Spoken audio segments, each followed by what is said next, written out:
네, 귀한 찬양 감사합니다. 2014년도 신년 감사주일이 되었습니다. 네, 오늘 3부 예배에 올라오신 여러분을 주님의 이름으로 환영하고 축복합니다. 우리 앞에 뒤에 서로 인사하겠습니다. 이렇게 인사하겠습니다. 새해 복 많이 받으세요. 새해 복 많이 받으세요. 새해 복 많이 받으세요. 저는 오늘 숫자 하나를 여러분들에게 올려드리고 설교를 시작하려고 합니다. 여기에 올려드린 이 숫자 26대 3입니다. 이 글자는 어느 풋볼 경기의 점수차가 아닙니다. 이게 뭐냐 하면 우리나라 사람이 자신과 남을 바라볼 때 느끼는 인식의 차이입니다. 지난주 1월 2일 모 TV 방송국에서 나오는 뉴스의 진행을 보게 되었습니다. 그 뉴스 진행자가 26대 3이라는 이 숫자를 가지고 뉴스를 시작하는 모습을 보게 되었습니다. 26대 3. 이게 무엇일까? 귀가 솔깃해서 자세히 들었습니다. 통계청이 발표한 2013년 한국의 사회 동향에 따르면 다른 사람들이 법을 잘 지키는 것 같으냐라고 물었더니 26.4%가 아니라고 답을 했는데 반해서 그럼 당신은 준법을 잘 지키느냐는 질문엔 2.9%만이 아니라고 답을 했다는 것입니다. 정리를 하면 이렇습니다.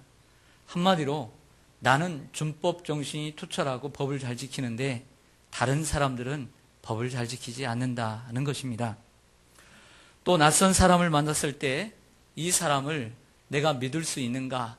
대인 신뢰도를 우리 국민들을 조사를 했는데 22.3%가 나는 믿는다, 신뢰한다 라고 답을 했습니다. 60%의 노르웨이 그리고 50%의 덴마크와 스웨덴에 비해서 그리고 OECD 국가 평균 수치인 33.2%에 비해서 아주 많이 떨어져 있는 수치입니다. 대인 신뢰도 또한 이렇게 떨어져 있는 게 우리나라의 현실이라는 것이죠. 새해에는 남의 탓 좀 그만하고 또 서로 믿을 수 있는 한 해 만들어 보자고 26대 3을 가져왔다고 앵커는 말했습니다. 저는 이 뉴스를 들으면서 그렇게 기분이 좋지는 않았어요. 기분이 찹찹했습니다. 이 뉴스를 들으면서 뭔가 변화되어야 되겠다는 생각을 했습니다. 먼저는 저부터 변화되어야 되겠고요. 남의 탓하지 말아야 되겠고 서로 믿고 신뢰하는 삶을 이루어 가야 되겠다고 생각했습니다. 그리고 이 뉴스가 제 얘기를 솔깃하게 만든 이유 가운데 하나는 2014년도 우리 교회 표와 연관이 있기 때문입니다. 여기 위에 있는 현수막의 표처럼 우리 교회의 2014년도 표는 변화와 성숙으로 가는 창조적 교회입니다. 한번 따라서 해보겠습니다. 변화와 성숙으로 가는 창조적 교회. 변화와 성숙으로 가는 창조적 교회. 네. 여기에 변화라고 하는 이 단어는 잘못 인쇄된 게 아닙니다. 제가 일부러 이렇게 인쇄를 하라고 한 겁니다. 그래서 이렇게 인쇄가 된 거지 다 잘못된 것이 아닙니다. 확실하게 변화하자고요. 그래서 좀 눈에 들어오도록 마음이 심겨지도록 하기 위해서 일부러 이렇게 만든 것입니다. 올해 표고의 중요한 세 가지 단어는 먼저 첫째는 변화, 둘째는 성숙, 셋째는 창조라고 하는 단어입니다. 먼저 변화에 대해서 말씀을 드리겠습니다. 오늘 본문 로마서 12장 2절 초반절을 보면 너희는 이 세대를 본받지 말고 오직 마음을 새롭게 함으로 변화를 받아라고 했습니다. 오늘 로마서 12장 1절을 잠깐 보시죠. 1절 보시면 그러므로 형제들아 내가 하나님의 모든 자비하심으로 너희를 권하노니 너희 몸을 하나님이 기뻐하시는 거룩한 산 제물로 드리라. 이는 너희가 드릴 영적 예배니라. 너희는 이 세대를 본받지 말고 오직 마음을 새롭게 함으로 변화를 받아라 라고 말씀합니다. 저를 보시죠. 오늘 1절과 2절은 서로 연관을 짓고 있습니다. 1절이 목표요 결과라고 한다면 이러한 결과를 이루기 위해서는 2절이 필요하다라고 하는 바울의 말입니다. 2절의 말씀대로 행할 때 1절이 가능할 수 있다. 너희는 이 세대를 본받지 말고 오직 마음을 새롭게 함으로 변화를 받아 하나님의 뜻을 따라 살아갈 때 우리의 삶 전부가 향기 나는 영적 예배가 될 수 있다는 말입니다. 바울은 오늘 2절에서 두 가지 원리를 얘기합니다. 하나는 하지 말라, 하나는 하라는 얘기합니다. 하지 말라는 것은 너희는 이 세대를 본받지 말라. 이게 하지 말라는 하나님의 명령입니다. 하라라고 하는 계명은 무엇이냐면 너희는 이 세대를 본받지 말고 오직 마음을 새롭게 함으로 변화를 받아라. 이런 말씀을 하고 있는 것이죠. 세상을 먼저 본받지 말라. 세상을 왜 본받지 말라라고 얘기할까요? 그것은 우리가 그렇게 오래 살진 않았지만 100년 이상 살진 않았지만 이 세상은 변화무쌍하기 때문입니다. 이 세상은 신속하게 변하기 때문입니다.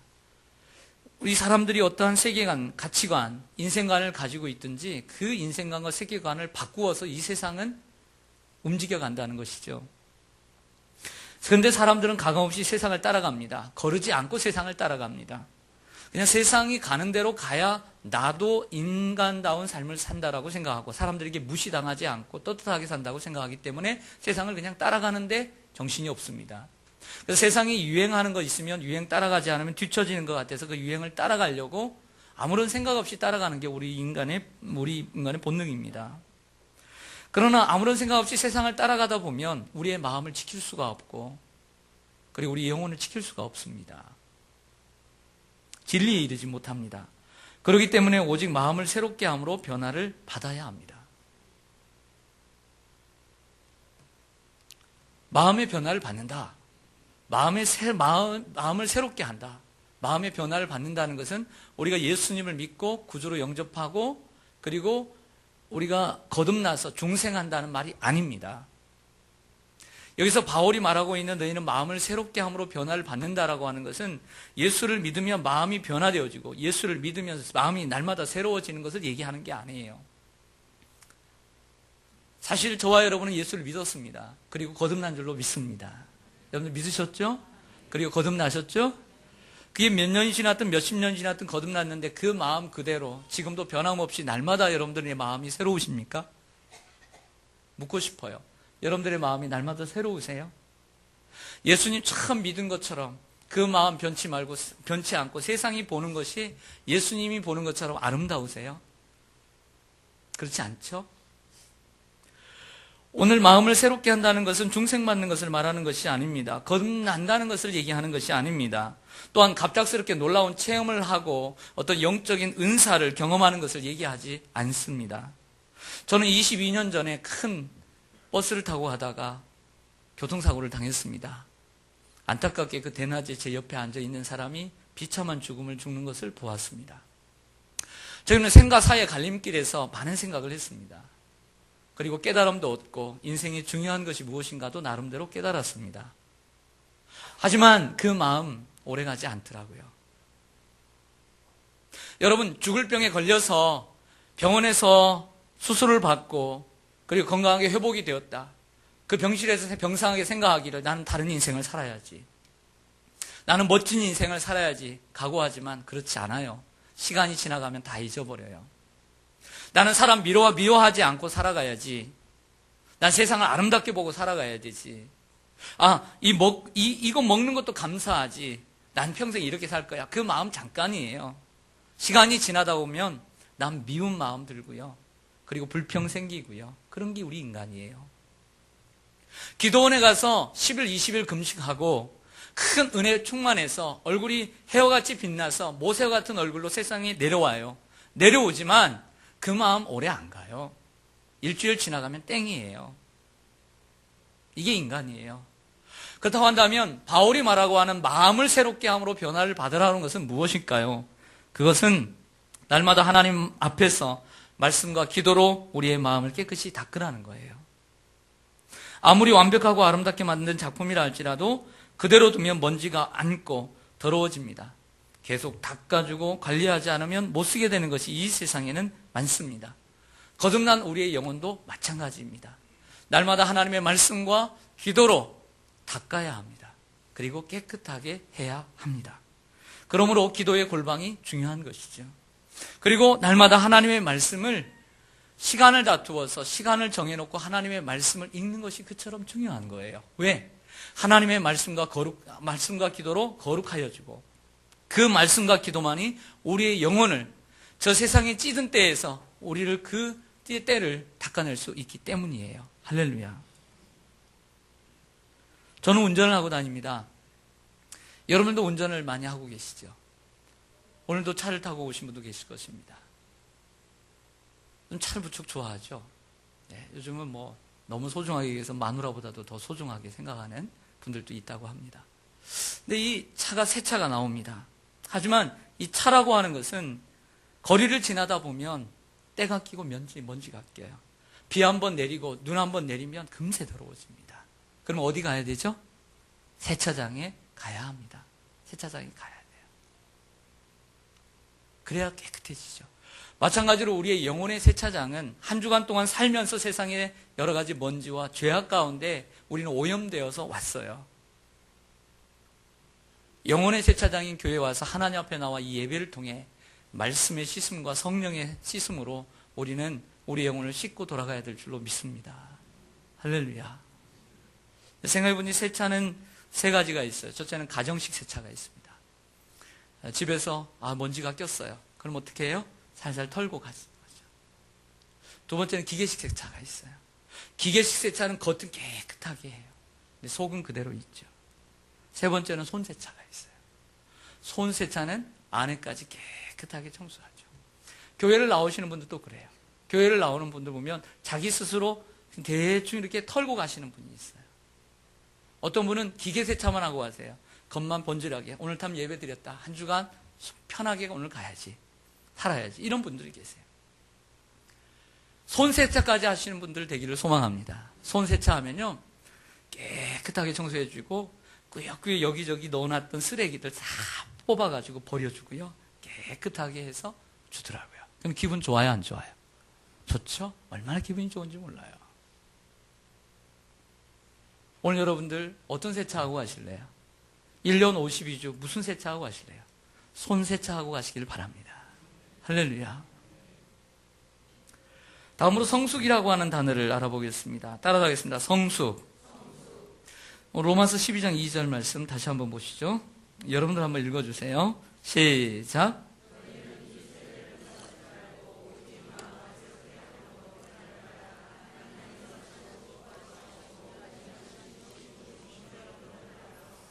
아멘. 화면에 책 하나 보여드릴게요. 이 책은 오석규라고 하는 목사님이 쓰신 신앙 성숙을 위한 사닥다리라고 하는 책입니다. 이 책을 쓰신 오석규 목사님은 자기 아버지에 대한 이야기로부터 이 책을 쓰게 되었습니다. 오석규 목사님의 아버지는 면목동에서 주름 잡는 깡패였습니다. 그런데 이런 깡패 생활을 하던 아버지가 하나님께 은혜를 입고 그리고 사람들의 병을 치유하는 치유의 능력을 받게 돼요. 기도원을 시작합니다. 기도원을 시작하면서 20년 동안 기도원 생활을 하는데 기도원이 부흥이 돼요. 성장이 돼요. 아름다운 일이죠. 이건 하나님의 은혜인 줄로 믿습니다. 그런데요, 교회가 성장하면서 아버지의 잘못된 영적 지식과 욕심 때문에 모든 것을 잃어버려요. 그로 인해서 그 가족에게 남긴 수많은 고통과 상처, 짐들, 그 속에서 아버지로부터 보고 배운 저자의 20년 기도원의 기반의 신앙이 장로교회로 옮기면서 그리고 장로교 신학을 하면서 겪게 되는 영적 갈등과 극복 과정을 통해 신앙 성숙에 이르는 길을 재미있고 속도감 있게 적고 있는 책입니다. 저자는 이런 말을 해요. 성숙하지 못하면 자신은 물론 주변 사람들에게 얼마나 큰 고통과 피해를 주는지를 아버지 20년 기도원 사역의 성공과 실패를 통해 그리고 나 자신의 사역의 경험을 통해 독자들에게 보여주고 싶다고 했습니다. 이 책 25페이지 보면 이런 글이 있습니다. 교회에서 일하다 보면 열정적으로 일하는 분들이 있다. 그런데 이분들이 문제를 일으키는 경우를 많이 본다. 왜? 열심만 있기 때문이다. 지식이 배의 키와 같다면 열심은 배를 움직이는 엔진과 같다.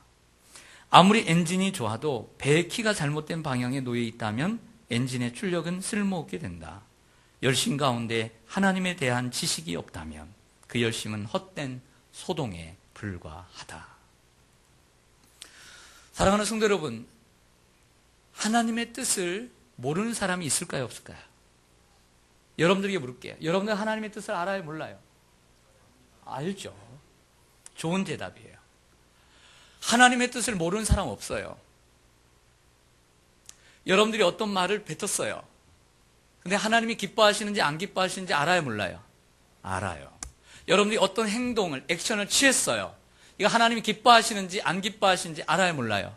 알아요. 사도 바울은 이미 로마서 1장에서 11장까지 하나님의 뜻이 무엇인지를 말했어요.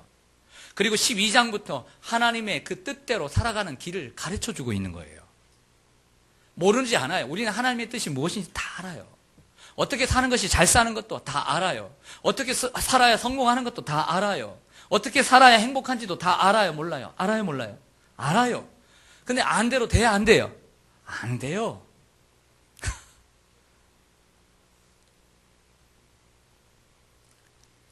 예를 들어서 남편이 아내에게 해서는 안 될 말을 잘 알고 있습니다. 또 아내도 남편에게 해서는 안 될 말을 잘 알고 있습니다.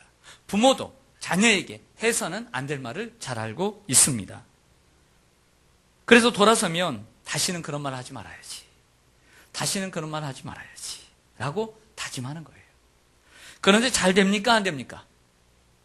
그렇게 마음 먹었지만 잘 됩니까? 안 됩니까? 여러분들은 잘 될지 모르겠지만 저는 잘 안 되더라고요. 여러분 대답 안 하는 거니까 잘 되시는 것 같은데, 저처럼 잘 안 되는 사람을 가리켜서 미성숙한 사람이다 그러는 거예요. 그걸 미성숙이라고 그래요.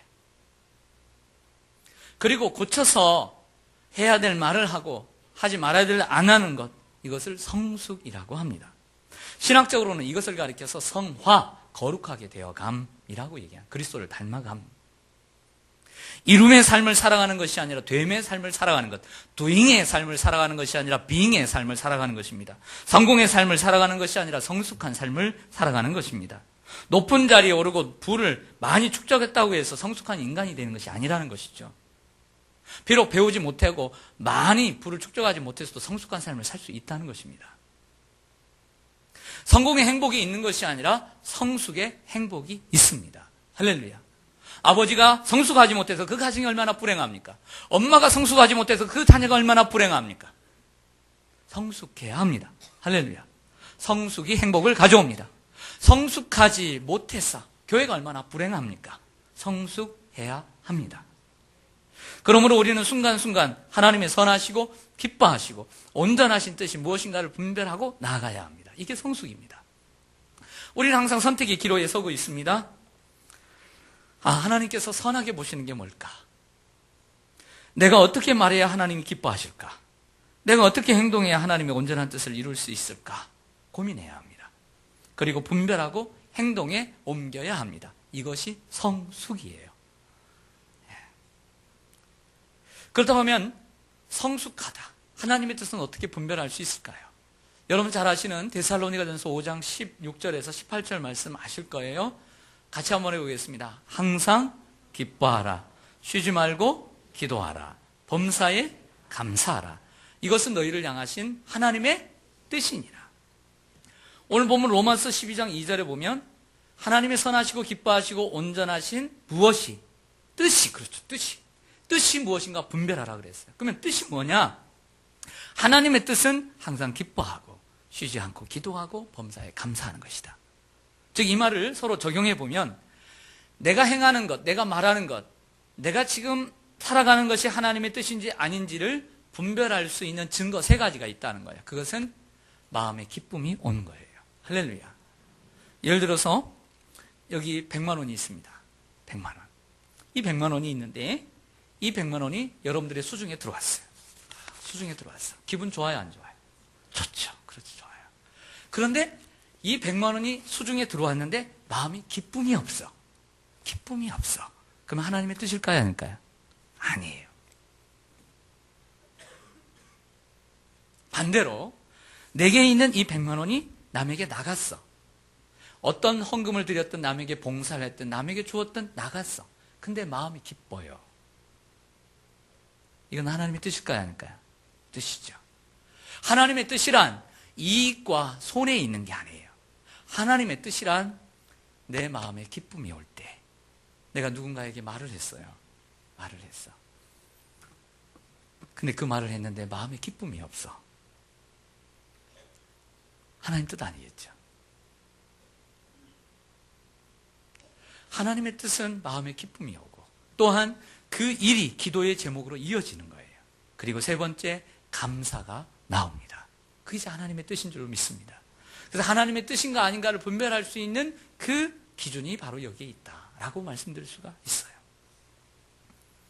세뮤얼 스마일즈는 우리가 생각의 씨앗을 뿌리면 행동의 열매를 맺게 되고 행동의 씨앗을 뿌리면 습관의 열매를 맺는다.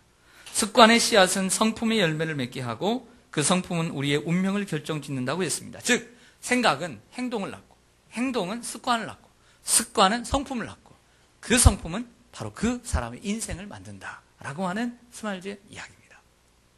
여러분, 저는 성숙하지 못할 때가 많아 고민을 많이 하는 사람입니다. 저는 성숙하지 못해 고민을 많이 해요. 그리고 고민하면서 그 고민 속에서 제가 느끼는 가장 큰 깨달음은 나도 모르게 어릴 때부터 내 안에 습관이 되어버린 잘못된 생각의 패턴, 나도 모르게 내 안에 고정되어 버렸던 언어의 패턴, 나도 모르게 부모에게 배웠던 그 무엇을 통해 배웠던 환경을 통해서 배웠던 내 안에 감추어진 모르게 내 안에 각인되어져 버린 그 행동의 패턴들, 그 쓴뿌리가 내 안에 있는 것을 발견하고 저는 고통해요. 그리고 아파해요. 그래서 저 자신을 보면 실망할 때를 많이 합니다. 절망도 할 때도 있습니다. 하지만 희망을 잃지는 않아요. 왜 그런 줄 아세요? 포기하고 싶을 때도 있고 절망하고 싶을 때도 있지만 나를 변함없이 사랑해 주시고 나를 포기하지 않으시는 하나님이 내 안에 계시는 것을 느끼기 때문이에요. 그리고 쉽게 변하진 않지만 조금씩 변해가는 나, 그것을 참고 견디면서 나를 지켜봐 주시고 나를 변함없이 후원해 주시는 하나님, 나를 변함없이 사랑해 주시는 하나님이 내 안에 살아계시기 때문에 저는 포기하지 않아요. 여러분들도 포기하지 마시기를 바랍니다. 계속해서 성화의 길을 걸어가는 것, 성숙의 길을 걸어가는 것. 마지막으로 창조에 대한 말씀을 드릴게요. 따라가겠습니다. 창조. 구약 성경 이사야 43장 19절의 말씀을 한번 보실까요?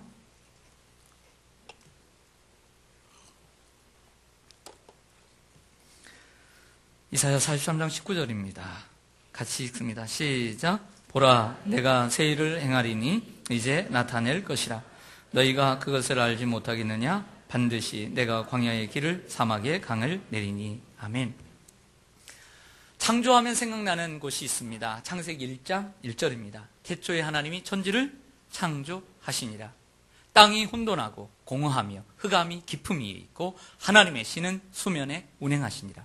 즉 창조 전에는 세상이 무질서하고 혼돈하고 그리고 어두웠다는 거예요. 근데 창조가 이루어지자 질서 있고 그리고 조화롭게 세상이 아름답게 변화되어 갔다는 것이죠. 즉 변화는 창조로부터 온다는 거예요. 그리고 창조를 통해서 변화가 온다. 할렐루야. 변화는 무엇부터 온다? 무엇으로부터 온다? 창조로부터 온다. 창조가 오면 무엇이 생긴다? 변화가 생긴다. 할렐루야. 이걸 가리켜 창조적인 변화라고 하는 거예요. 따라가겠습니다. 창조적 변화. 창조적 변화. 이게 창조적 변화라는 거예요. 자, 더 쉽게 창조적 변화를 말씀을 드릴게요. 쉽지 않으면 나중에 설교 끝나고 따지세요. 쉽지 않았다고. 자, 쉽게 말씀드릴게요. 여러분들에게 초등학교, 중학교, 고등학교, 대학교, 대학원에 공부하는 자녀들이 있는 부모님들이 계시죠? 예, 저를 포함해서. 자, 그 부모님들 한번 손 들어보세요. 예, 자녀를 둔 부모님들, 학생을 둔 부모님, 바짝 손 축복해 줄 테니까 빨리 나중에 손 들지 말고 저렇게 손 늦게 들지 말고 네, 여러분들 자녀들 건강하기를 원합니다. 여러분들 자녀들이 바라는 소원들 이루어지기를 축원합니다. 할렐루야. 손 내려보세요. 부모님들이 자녀들에게 바라는 소원, 그 소원 가운데 생각해보니 건강이 있어요. 내 자녀 건강하기를 원해요. 그렇죠? 또 원하는 게 있어요. 하나님 잘 믿는 자녀가 됐으면 좋겠어. 할렐루야. 그런데 그 수많은 부모들 가운데 최고의 소원은 그거 아니에요. 공부 잘하는 자녀. 맞죠? 네, 공부 잘하는 자녀. 건강도 나중, 하나님 잘 믿는 것도 나중이고 먼저 일단은 공부부터 잘해보자. 이런 부모들이 많아요. 부모들이 많아. 어찌 부모가 자식이 공부 못하는 부모, 공부 못하기를 바라겠어요? 공부 잘하기를 원해요. 그래서 열심히 그 자녀가 공부할 수 있도록 감시도 하고 간식도 준비하고 그리고 열심히 밤 잘지 말라고 그리고 학원도 보내고 그리고 과외도 시키고 막 합니다. 열심히 후원합니다. 기대를 갖고 합니다. 해야 되죠. 그런데 이처럼 억지로 공부를 시킨다고 해서 강제적으로 공부를 시킨다고 해서 공부가 될까요? 안 될까요? 억지로 시킬 수 있기는 있지만 공부가 될까요? 안 될까요? 경험이 있는 분들 한번 생각해 보세요. 경험이 있는 분들. 예, 제 답은 없습니다. 처음에는 강제적으로 할 수가 있어요. 할 수 있죠. 공부하라고. 그러나 결론은 아니에요. 안 돼요. 죽어라고 해도 안 돼요. 그럼 어떻게 할 수 있어요? 스스로 해야 돼요. 자발적으로 해야 돼요. 능동적으로 해야 돼요. 그러면 밤 12시가 넘었다. 그만 자라. 피곤하다. 그래도 안 자요. 1시, 2시, 3시까지 눈 비벼가면서 찬물에 세수하면서 공부해요. 공부의 맛을 알고 공부를 할 줄 알면 왜 공부해야 될 줄 알면 알아서 공부해요. 그러면 공부 잘하게 되어 있어요. 이걸 가르쳐서 창조적 변화라고 하는 거예요. 할렐루야. 따라하겠습니다. 창조적 변화. 여러분들의 가정에 창조적 변화가 있기를 원합니다. 우리 교회 안에 여러분들의 신앙에 창조적 변화가 있기를 축원합니다. 신앙도 그런 것 같아요. 여러분들의 가족 가운데 누군가의 신앙을 성장시켜 보려고 노력들 해보셨죠? 남편의 신앙 시켜 보려고 하고, 그리고 자녀들의 신앙 시켜 보려고 하고, 부모님의 신앙 시켜 보려고, 형제들의 신앙 시켜 보려고 노력들 많이 하셨죠? 되던가요? 되던가요? 쉽게 안 되죠? 대표적으로 아내는 남편의 믿음을 성장시키려는 간절한 소원들을 갖고 있지요. 가장 많은 소원일 거예요. 그런데 남편들은 진짜 사나이들이에요. 진짜 사나이. 집념과 아집과 고집과 뚝심이 대단해요. 변화가 안 돼. 스스로 할 줄 몰라. 늘 합리적이고 이성적이고 논리적이에요. 힘도 나보다 세서 아내가 때릴 수가 없어. 재력권도 쥐고 있기 때문에 기분도 맞춰줘야 하고, 괜히 스트레스 받다가 고혈압으로 쓰러지면 우리 집 닫아야 돼서, 그렇다고 스트레스 받게 할 수도 없어. 이래저래 또 맞춰야 돼. 그래서 신앙의 아내들은 수많은 날들을 오직 남편을 위해 참고 인내하며 기도와 수고를 그리고 헌신을 아끼지 않았어요. 할렐루야. 오늘 그 아내들에게 한번 박수 한번 쳐주세요.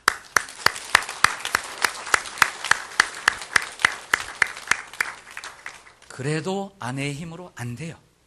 그래도 안 돼. 그래서 스가랴 4장 6절의 말씀처럼 이는 힘으로 되지 아니하고 능으로 되지 아니하고 하나님의 신으로 되느니라. 아멘. 아내의 힘으로도 안 돼요. 사람의 힘으로 안 돼요. 하나님이 하십니다. 하나님이 못 고칠 남편 없고요.